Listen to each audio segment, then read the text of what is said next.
गुंडागर्दी है क्या? पूरी चलाएंगे जितनी चलेगी। चिन्मयानंद याद है, राम रहीम याद है, आसाराम याद है, नरेश टिकैत याद है? हाँ नरेश टिकैत जी याद है। मुजफ्फरनगर याद है? पक्का बहुत कह रहे हैं, मुजफ्फरनगर याद है, मुजफ्फरनगर याद है, हरियाणा याद है कितने मरवाए। और ना किसान इनसे दबा है और ना दबेगा। ये किसानों ने दिखा दिया है करनाल में कितना शांतिपूर्वक आंदोलन चलाया और सरकार को झुका करके अपनी मांगें मनवाई।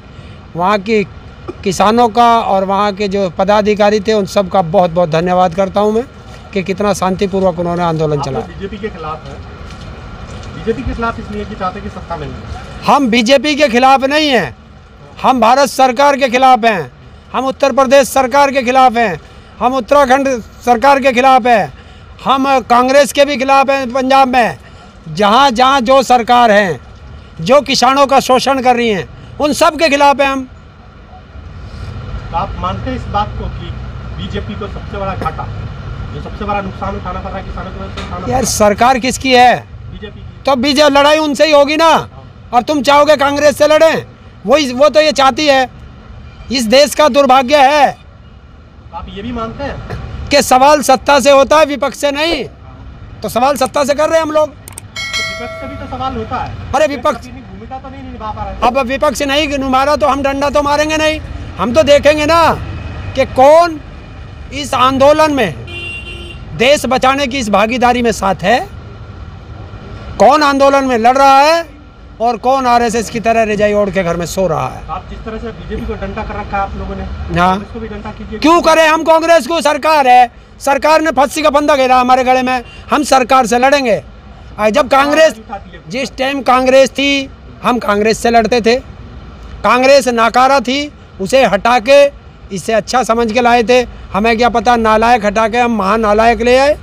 आप ये मानते हैं कि विपक्ष अपनी भूमिका पे खड़ा नहीं है? हाँ कम हो रहा और अच्छा आना चाहिए। सबके करेंगे, चिंता मत करें। अरे यार एक आदमी हम किस किस से लड़ते फिरेंगे? पहले सरकार से लड़ ले। जो विपक्ष का आदमी सही काम नहीं कर रहा उसे भी चिन्हित करते जा रहे हैं, देखेंगे उसे भी समय पर, उसे भी बताओगे। आप ये बात मानते हैं कि किसान की वजह से बीजेपी में चेहरा बदलो अभियान चल रहा है? अरे अभी चेहरा बदलो ना आए ना, देश बदलो का भी अभियान चलवा देंगे हम तो। क्या आप पाकिस्तान में शिफ्ट हो गए? अब ये जाएंगे ना वहाँ जाएंगे अफगानिस्तान में। उन्होंने दिखाया है उत्तर प्रदेश नंबर 1 पब्लिसिटी के लिए ना। काहे की पब्लिसिटी, हम तो सड़क पे ही रहे। किसान तो ऐसे लौटे, कहीं लौट जा। किसान आदमी का क्या, रोड के ऊपर पानी में। हाँ वो दिखा रहे थे जिसे तुम नंबर 1 बताते हो उत्तर प्रदेश के, हर जगह नाव चल रही हैं। ई मॉडल में फ्लाईओवर बंगाल का इसे ही तो कहते हैं असली चेहरा छुपा रहे, नकली चेहरा सामने आए। तो ये वो बीजेपी है कि ये तुम्हें अफगानिस्तान का फ़ोटो भी हिंदुस्तान में दिखा देगी और अमेरिका का फ़ोटो भी हिंदुस्तान में दिखा देगी, और इनकी गोदी मीडिया और इनके अंधभक्त उसे ही मान के सच, और तुम लोगों से लड़ना शुरू कर देंगे। किसान की आय दुगनी हो गई। आय दुगनी नहीं, हाँ कर्ज दुगना हो। नहीं कर ले और करो। नहीं, किसान की आय भी दुगनी हो गई है। किसान की आय भी दुगनी हो गई है, किसान का कर्ज भी दुगनी हो गया है, किसान की आत्महत्या भी दुगनी हो गई है, और इन नेताओं की पता नहीं कितने गुना हो गई है। क्योंकि आय बता दूं कैसे दुगनी हुई है। 1888 का धान जब 800 में बिकेगा तो आय दुगनी हो गई, और जब पेमेंट आएगा नहीं तो कर्ज पे कर्ज बढ़ता जाएगा, ब्याज पे ब्याज बढ़ता जाएगा, और 1888 का माल 800 में बिकेगा तो भैया हमारा तो कर्ज बढ़ेगा। पर तुमने एक चीज़ भूल जाते हो मीडिया वालों, ये नहीं बताते कि जब से मोदी आया है काला धन स्विस बैंक में 4 गुना बढ़ गया है। उसे कौन बताएगा? और अब तो हमें अंग्रेजी भी सीखनी पड़ेगी, क्योंकि अमित शाह का लौंडा बहुत तेज अंग्रेजी बोल रहा, हमें सीखनी पड़ेगी अब उसके साथ। तो आपको भी बीसीसीआई ज्वाइन करना है क्या? हाँ, और बीसीसीआई उनके बाप का। अरे उससे क्या हो कि जब पूरा भारत है, गृह मंत्री है उनका बाप। अरे गृह मंत्री नहीं है, उसका बाप तड़ी पार है। और उससे क्या हो कि जब अंग्रेजी बोलनी नहीं आती तो क्यों टांग तोड़ रहा अंग्रेजी की, हिंदी में बोल लेता। या बेइज्जती देश की, या देश की बेइज्जती कराना जरूरी है? अच्छे से गुजराती है तो गुजराती बोल लेता। जब इंग्लिश आती नहीं तो क्यों तोड़ रहा उसकी टांग अंग्रेजों की? पर वही है ना, पिट्ठू तो अंग्रेजों के रहे ना इनके पुरखे। करना है लोगों को कि बीजेपी को वोट ना दें। उत्तराखंड में क्या कर रहे हैं आप? इससे ज़्यादा मना कर रहे हैं। मना कर रहे हो आप? उत्तराखंड में तो बिल्कुल साफ है। तो किसको लाने वाले हैं इस बार? कोई भी आ जाए, किसको लाने का क्या मतलब है? बीजेपी भगाओ, हमारा तो आंदोलन ही बीजेपी भगाओ आंदोलन है। वो सब आरएसएस वाले आते हैं, हाफ पैंट वाले आते हैं, वही 4 महीने कोई आ गया, 3 महीने कोई आ गया। जब बीजेपी के पास 57 एमएलए हैं उत्तराखंड में, क्या जरूरत थी एमपी को वहाँ मुख्यमंत्री बनाने की?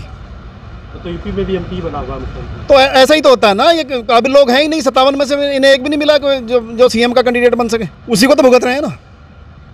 आप मानते हैं कि भुगत रहे हैं? बिल्कुल मानते हैं, ना मानने की क्या बात है। लाए थे तभी तो भुगत रहे हैं। कितनी पंचायत है आपकी? हमारी जितनी मर्जी, जब चाहे जब पंचायत कर दें, गुंडागर्दी है क्या? पूरी चलाएंगे जितनी चलेगी। क्या गुंडागर्दी? नहीं, अरे अपनी चलावेंगे पंचायतें। अब तुम्हें समझ में ना आवे तो हमारी क्या बात की? तुम अपना सवाल हमारे मुंह में नहीं ठूक सकते। महापंचायत भी थी, सख्ती प्रदर्शन भी था, और सरकार का टेंटवा दबाने का आदेश भी था। और आज आपकी बात से ये भी पता चल गया कि गुंडागर्दी भी है। गुंडागर्दी हम क्या करें? हम तो शांति रहे। गुंडागर्दी करने वाले तो आरएसएस और बीजेपी के छोड़ रखे हमने। उन्नाव कांड याद है सांसद? चिन्मयानंद याद है? राम रहीम याद है? आसाराम याद है? नरेश टिकैत याद है? हाँ, नरेश टिकैत जी याद है। मुजफ्फरनगर याद है? पक्का 2013 याद है? और वहाँ बीजेपी वालों को समझा दो, बहुत कह रहे हैं मुजफ्फरनगर याद है, मुजफ्फरनगर याद है। हरियाणा याद है कितने मरवाए? वे याद ना आता मैं? और बता, मुजफ्फरनगर में अगर हुआ तो बता कौन सा नेता मरा? किसी भी पार्टी का कोई नेता मरा? कोई नेता का लड़का मरा? होश में आ गए, बहुत लेट। हाँ, तो अब सब आ गए होश में। सबको पता चल गया कि हमको लड़ाएंगे और अपनी रोटी सेकेंगे, तो अब हम नहीं लड़ेंगे। अच्छा, उसके लिए क्या काम कर रहे हैं जिसको आप लोग अंधभक्त कहते हैं? उसके लिए जुगाड़ किया आपने? क्या जुगाड़ किया कुछ? हमें जरूरत ना अंधभक्तों के लिए जुगाड़ करने की। अंधभक्तों की तो अपने आप ही माँ मर जाएगी, चिंता मत करा, देखता रहो। अगर 100 रुपये लीटर पेट्रोल मुझे है तो अंधभक्तों को फ्री में ना मिल रहा, 100 में उसको भी जा रहा। तो कम से कम हम अपने आप को सीना ठोक के कह सकते हैं कि जब देश लूट रहा था तो हम देश की लूटने से बचाने के लिए लड़ाइयाँ लड़ रहे थे।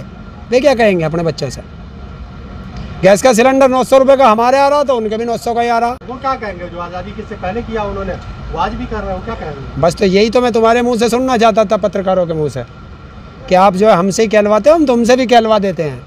और हमारा क्या रोल है? हमारा क्या रोल है? तुम्हारा रोल, अगर देश बचाने की सच खबर, सच्चाई देश की जनता को बताओगे तो तुम्हारा रोल अच्छा रहेगा। और अगर एक तरफा कहोगे, मेरी कहोगे या सरकार की कहोगे, तो तुम भी उसी श्रेणी में आ जाओगे जिस श्रेणी में हमने सावरकर को रखा है। सैटेलाइट टीवी की आपकी नज़र में क्या है? उसको किस श्रेणी में डालना है? सैटेलाइट टीवी सरकार के कब्जे में, जिसे चाहे उसे दे दे, जिसे ना चाहे उसे ना दे। देखिए, सोशल मीडिया है, चलाते रहें। राकेश टिकैत जी की वो बात मैं फिर दोहराता हूँ कि सरकार से ना हम घिरे हैं ना दबे हैं, लेकिन एक खतरा चल रहा है, क्योंकि इनकी आईटी सेल सरकार की और आरएसएस की और बीजेपी की वो बहुत मजबूत है।